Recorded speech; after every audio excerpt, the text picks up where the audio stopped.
You ever drive 8 hours for peace and quiet, only to find your world flipped upside down the second you step out of your truck? That's how it started for me.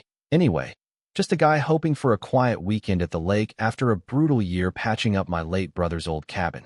I'd put every ounce I had into that place. New wiring, floors sanded till my knees ached, paint on every surface. That morning, I was just grateful for a break, windows down, feeling like I was finally breathing right for the first time in months. You know that feeling? Like maybe, just maybe, life's about to give you a win for once.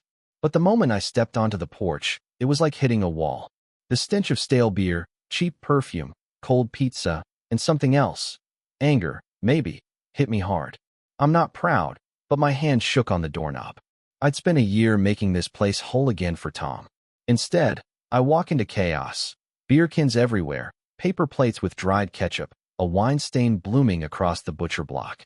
Muddy footprints all over the floors Tom and I laid together 3 decades back. You know what I mean? You fix something up and someone tears it down overnight. My first instinct, after I got past the shock, was pure habit: inspect, don't touch. So I started scanning. The motion lights I'd wired up were dark. The security camera battery was gone, just ripped out. Whoever did this, they knew exactly what to cut. They'd even unscrewed the floodlights, just enough so I wouldn't notice unless I looked. Not a random break-in. Someone had planned this. Someone wanted to own the place for a while. And then, as if that wasn't enough, there's a teenager on my dock, clutching a phone like it's a lifeline. She asks if Karen is here. She says her friend's mom got the key from Karen and said they could stay till Friday. That was the moment everything snapped into focus, every scattered clue slotting into place. This wasn't some wild night gone wrong. This was sanctioned, orchestrated. The cabin wasn't just trashed, it had become the HOA's own private party pad. I tried to keep my cool, locked up the cabin, left the mess, drove straight to Karen's house. You know the type: flawless lawn, golf cart parked like a trophy, house like a magazine cover, the whole 9 yards. And there she is, surrounded by her little book club, acting like she's the queen of Lakeview Estates. When I tell her what happened, she barely flinches, just slides into her role, playing the concerned leader. We thought squatters had moved in. Had to check for everyone's safety. She claims it was my fault for leaving the back door open. Never mind that I know for a fact it wasn't. Even says the HOA has emergency access rights. Quotes the bylaws like gospel. Yeah, that happened. But see, I'd read those bylaws, cover to cover. No such thing as emergency access, and I told her as much. She didn't blink, just smiled, like she'd already won. That's when it hit me. She didn't fight with force. She fought with confidence and illusion. Make a rule, say it loud enough, and people fold. But not me. Not this time. I went back to the cabin, filmed everything, took notes, bagged trash, documented it all, dates, times, every greasy plate and muddy boot print. And right on cue, Karen rolls up in her red golf cart, dialing 911 with Oscar-worthy panic on her face. The cop, Deputy Keck, shows up, tired but sharp. Karen's spinning her tale about a dangerous trespasser, pointing at me like I'm some vagrant. But when he asks for proof, I've got it all: deed, tax bill, driver's license, even a grainy security clip of Karen herself waltzing into my cabin with a duffel bag. That's the turning point. Deputy Keck isn't buying her story. Tells her straight up, she's the one trespassing, and if she calls in another fake report, she'll be the one facing charges.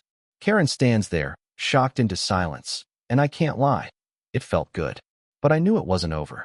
Next thing I know, I get an email from the HOA board, forwarded by an older guy named Arthur, the only one on the board who still believed in numbers over personalities. Karen's spinning a new story now. Claims my brother Tom had some secret handshake deal with the board letting them use the cabin. Even attaches a PDF of some access consent form with Tom's signature. Only problem? I know Tom's signature.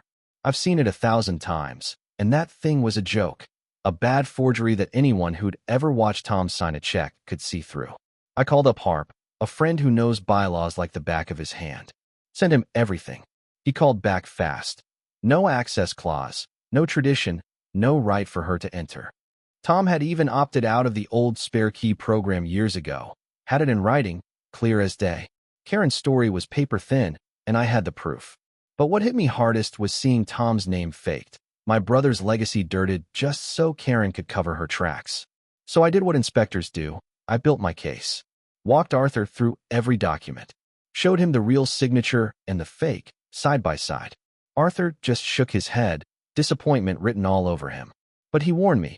Karen's got friends, especially Ronnie the treasurer. This wasn't going to be clean.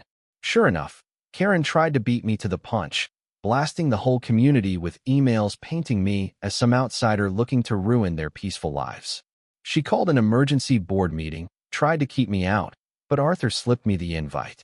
I walked in with a briefcase full of receipts, let Karen perform her whole poor me act for the crowd, and then quietly laid out the facts, side-by-side signatures, security footage, the whole paper trail. Silence after that. Even Ronnie couldn't defend her. The board voted to suspend her, just barely, 3-2, but it was enough. Karen's power was broken, her confidence shot. You'd think she'd give up, but she doubled down, sending me bogus fines. Landscaping violations for wildflowers, a $700 charge for painting my door the wrong shade of green. All of it nonsense. All of it signed by Karen. That's when Harp and I went digging through the covenants. Turns out, she had no leg to stand on. The rules said nothing about wildflowers or door color. It was pure harassment, and the evidence just kept stacking up. I started asking around, quietly, at first, about what went on at the cabin when I wasn't there. Finally, a neighbor admitted it. People had donated money through Venmo to use the place, all funneled straight to Karen, never touching the official HOA books. When Arthur confronted Ronnie, the treasurer, Ronnie caved. Gave up years' worth of records showing Karen's little side hustle, thousands stashed away, all under the radar. They took everything to the county, and before you knew it, the whole HOA was under a state audit, all finances frozen. The fines against me dropped like a hot potato. Karen, stripped of her title, tried one last time to apologize at a packed meeting. But when the microphone cut out and someone in the crowd said, "We got the receipts," you could feel the spell finally break. That's how it ended, with Karen slinking out the back door and the whole community finally seeing the truth. I got a notarized letter clearing me of all charges, a check covering my security upgrades, and, most important, my peace back. Built a bench for Tom on the dock, right where it all started. Invited over the folks who'd stood by me, grilled burgers as the sun went down, and just let the quiet settle back in. The war was over, not with shouting or fists, but with facts, patience, and a steady hand. Looking back, it wasn't about winning. It was about setting things right, not just for me, but for Tom, for anyone who's ever been bulldozed by someone drunk on their own authority. You follow the rules, you document everything, you call out the lies and bring the truth into the light. That's how you get justice, real justice, even when it feels like the odds are stacked. Now I gotta ask, where do you stand on all this? Ever dealt with a community bully, an HOA nightmare, or someone who thought the rules didn't apply to them? Tell me where you're watching from and how you'd handle it. Maybe, just maybe, someone out there's listening and ready to take their own stand.